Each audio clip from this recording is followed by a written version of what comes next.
So, catching up from where we left off, Princess Lin has just brought Noor back to her grand palace. This place is beyond anything Noor has ever seen, and it's here that he finally comes face to face with the king. As a massive gesture of respect and gratitude for saving his daughter, the king presents Noor with this incredibly unique and massive sword. It's heavy, it's intimidating, and it looks like something straight out of a legend. Now, as Noor is making his way out of the palace with this new, heavy weapon on his shoulder, Gilbert suddenly blocks his path. Gilbert isn't just some random soldier, he's an elite fighter, and he's clearly looking for answers. Without wasting any time, he leads Noor into a specialized training hall. Gilbert's intention is simple. He wants to test Noor's mettle with a practice duel. On the flip side, Noor is feeling a bit out of his element. Ever since he finished his grueling years at the training schools, he hasn't actually sparred with a real person. Noor picks up a basic wooden practice sword and squares up, getting into a ready stance. In his mind, he's thinking, man, this Gilbert guy looks like the real deal. He's probably a master-level fighter. If I scrap with him, I might actually pick up some high-level tips and finally learn something new. Meanwhile, a crowd of onlookers starts to gather. They're all whispering to each other, looking at Noor like he's crazy. They're saying things like,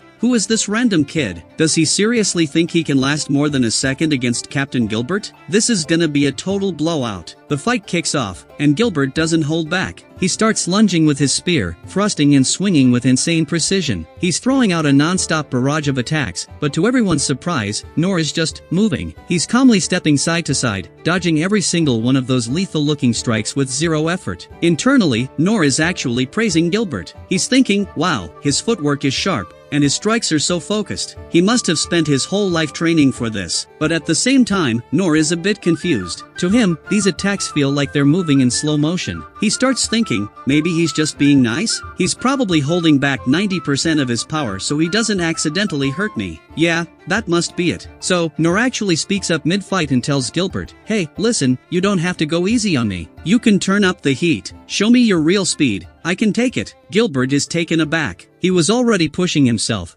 but now he decides to really go for it. He starts attacking with blistering speed, his spear becoming a blur in the air. But no matter how fast he goes, Noor is still just casually dancing around the attacks. Noor actually sees multiple openings where he could have landed a hit and ended the whole thing, but he stays disciplined and just keeps defending. Gilbert is starting to sweat now. He's thinking, how is this even possible? Why can't I even graze his clothes? He doesn't even look like he's trying. Is he mocking me? Noor says it again, come on, man, you can go faster than this. I promise I can handle it. But the truth was, Gilbert was already at 100%. That's when it finally starts to click for Noor. He starts wondering, wait a minute, is it possible that Gilbert actually is going all out? Have those 14 years of solo training actually made me strong? Finally, Gilbert decides to end it with his absolute trump card, the ultimate technique called Dragon's Grave. He puts every ounce of his strength into one final thrust, aimed directly at Noor's throat. It's a move that's supposed to be impossible to dodge. But when the dust settles, the spear is pointing at empty air. Noor isn't in front of him anymore, he's standing safely off to the side. Gilbert is frozen, his mind completely blown that his final move failed so miserably. But right as things get intense, Noor just drops his guard and says, alright, you win, I give up. And just like that, he turns around and walks away. The crowd is left in total shock. They can't wrap their heads around what they just saw. They start making up excuses to save face, saying, oh,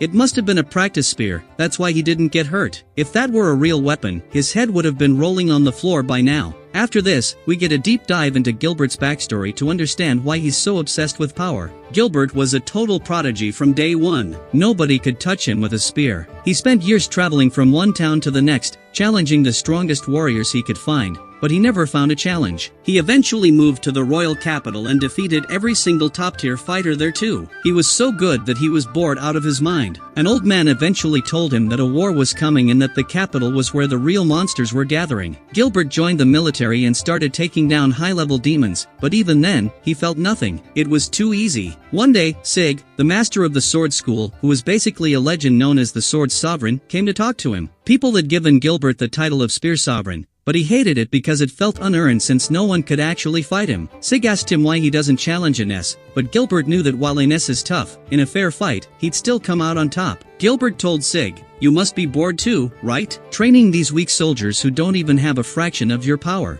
Sig just told him that his job is to protect the city, and that eventually, someone stronger than both of them would show up. Gilbert just hoped that day would come sooner rather than later. When Gilbert heard that some random guy killed a Minotaur single-handedly, he knew he had to meet him. But Nor was nothing like what he expected. He didn't care about money, he didn't care about the king's rewards, and he acted totally unimpressed by everything. Gilbert thought there was no way this guy was the hero, but after that duel, he realized the truth. His Dragon's Grave attack moves faster than sound itself. If it hits you, you're dead before you even hear it coming. Yet, Nor dodged it without breaking a sweat. Gilbert realized that Nor gave up just to save Gilbert's reputation in front of his men. He felt a deep sense of shame but also a weird sense of excitement. As Nor was leaving, he noticed something crazy. The stone floor was covered in massive cracks. Gilbert realized that even though he didn't see it, Nor had moved with such insane force that he literally broke the ground beneath him. He finally found his ultimate rival. While walking home, Nor is actually shaking a little bit. He's thinking, holy crap, that last move was terrifying. I had to use physical enhancement and feather step at the exact same time just to get out of the way. That's why the floor cracked. If I had been a millisecond slower, I would have been toast. This makes Nor realize that he's still weak in his own eyes, and he decides he needs to train even harder. The next day, Nor starts using his new legendary sword to clean out the local sewage drains. He's actually hyped because the blade is the perfect width for the job. He's clearing out gunk and trash, thinking, wow, the king really gave me a high-quality tool. Not a single scratch on it yet. But then he starts worrying about his finances. The construction site is still closed because of the monster attack,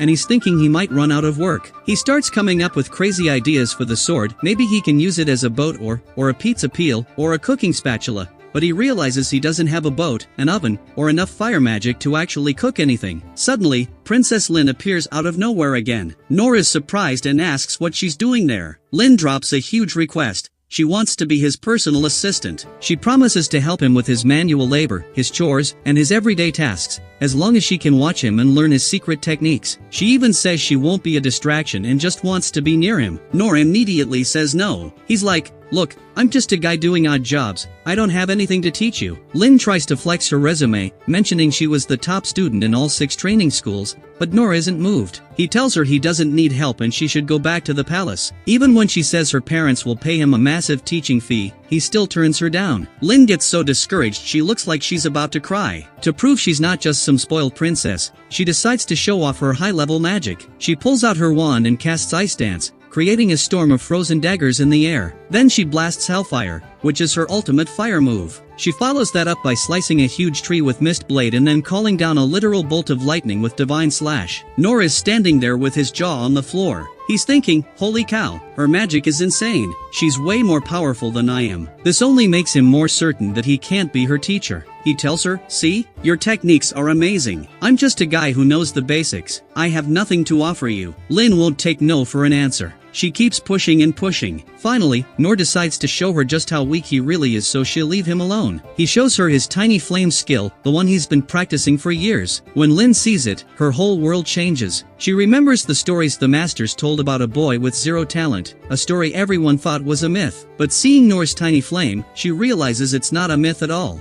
Her master, Oki, told her that a true master can take a tiny spark and expand its energy through sheer willpower. Even Lin can't make her flames that large or stable. She looks at Nor's tiny flame and sees that it's actually more powerful and massive than her own master's fireball. She realizes that Nor is on a level she can't even comprehend. She thinks he's showing her the flame to prove that even his weakest move is better than her strongest move. She's inspired by the fact that someone this powerful spends his time cleaning drains and helping regular people. She realizes he's not just a master of the sword, but a master of his own ego. She goes back to him, bows down, and declares that from this moment on, Nor is her master and she is his humble student. She vows that she won't stop following him until she figures out the secret to his incredible power. And with that, the second episode comes to a close. So, guys, what did you think of that? Was that fight as epic as you expected? Let me know your thoughts in the comments below. If you're enjoying the series so far, make sure to smash that like button and share this video with your friends. And hey, if you're new here, hit that subscribe button and turn on notifications so you never miss an upload. I'll be back with episode 4 very soon. Thanks for watching, and I'll see you in the next one.